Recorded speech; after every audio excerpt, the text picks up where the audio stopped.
Hi, I'm Percy PEG, King of the Tubes. If you're watching this video, it's because you, or someone you care for, needs a gastrostomy tube. A gastrostomy tube is used to administer nutritional formulas, water and medicine to people whose needs can't be met through normal eating.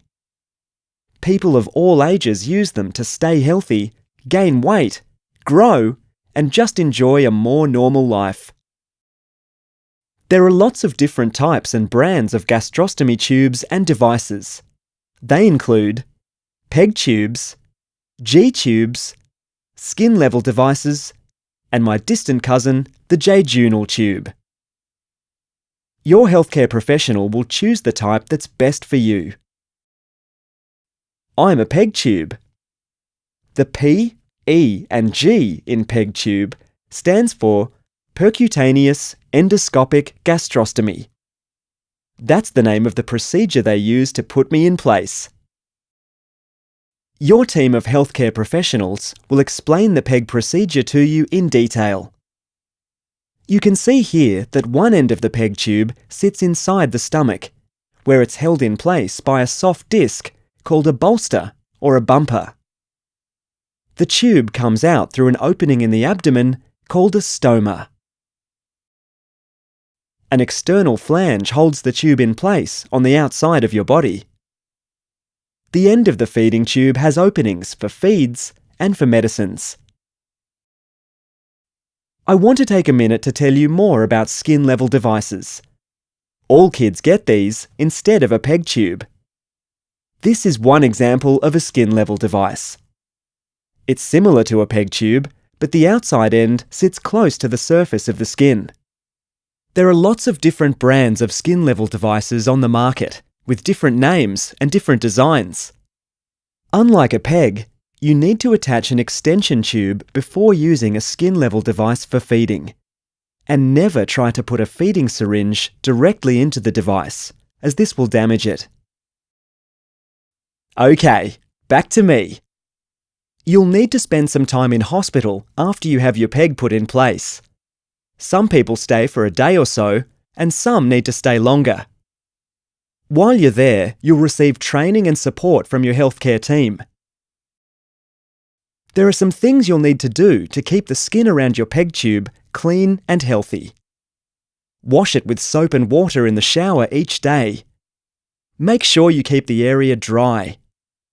Don't put any lotions, potions or other dressings on your skin in this area. Rotate the PEG tube at least twice a day and move the tube in and out. Make sure that the external flange isn't pressing hard against your abdomen.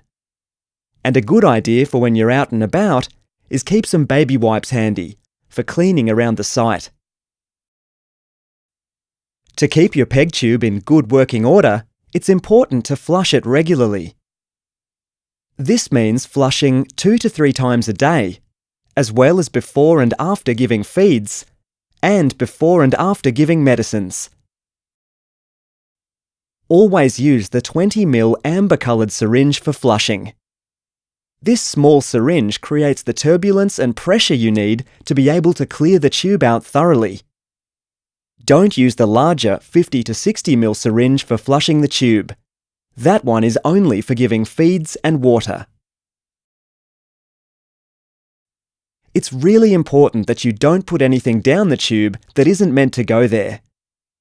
Your PEG tube should only be used for feeds, medications and flushes, and never put solid food or pureed food down the tube. If you do need to take any medications, always ask if there is a liquid form that you can use. And don't rush to crush. Don't crush tablets and mix them up with water unless a healthcare professional says it's okay. Never mix medications. Give each separately and flush between medications. And never crush slow-release tablets or enteric-coated tablets. Doing so can cause side effects or an overdose. There are some medications that are a total no-no for a gastrostomy tube. They include magnesium and proton pump inhibitors, also known as PPIs. Exceptions include lansoprazole and esomeprazole. If you are unsure of whether it's okay to take a particular medication, ask your healthcare team. Hopefully you won't have any problems with your feeding tube, but here are some tips just in case. If your gastrostomy tube falls out, it needs to be put back in place within 2 hours, or your stoma will begin to close up.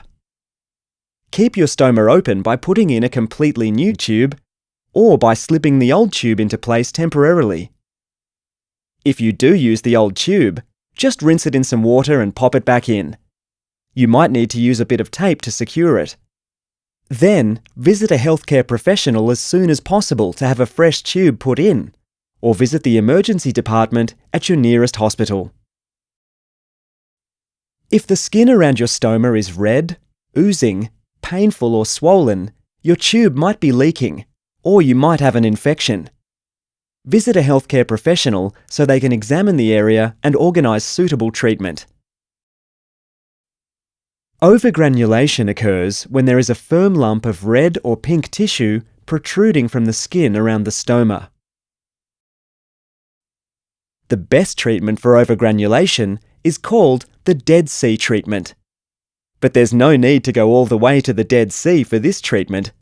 You can make your own Dead Sea solution at home. Here's how. Just dissolve some salt in some water and apply it to your stoma using a cotton bud. The more often you do this, the faster the overgranulation will go away. But talk to a healthcare professional if you're concerned. Sometimes the stoma can start to leak around the PEG tube. This can happen if you give too much food, too soon or too quickly. Leakage can also occur if you get very constipated, so you can't poo, and the poo gets backed up inside your body. It just won't do if you can't poo. To prevent this from happening, don't give feeds too often or too quickly. Follow the diet you have been prescribed. Make sure you're getting enough fluids and enough fibre. And if you are constipated, tell a member of your healthcare team. A gastrostomy tube can become blocked if you don't use the correct syringe for flushing, you don't flush the tube often enough, or if bulky foods or crushed tablets are put through the tube. To treat a blocked tube, check the tube isn't kinked. If you can see the blockage, gently massage that part of the tube. Flush the tube with 20 ml of warm water. And if it's still blocked, pull back on the plunger of the syringe and hold it for 10 seconds. Then gently push the plunger forward. That's called the push-pull system. Most problems can be prevented by following the instructions you've been given. But if you do need extra help, ask a healthcare professional. Or go to the emergency department at your local hospital. Your gastrostomy tube will make mealtimes safer and easier, improve your energy levels, and give you a new lease on life. Take good care of it, and it will take good care of you.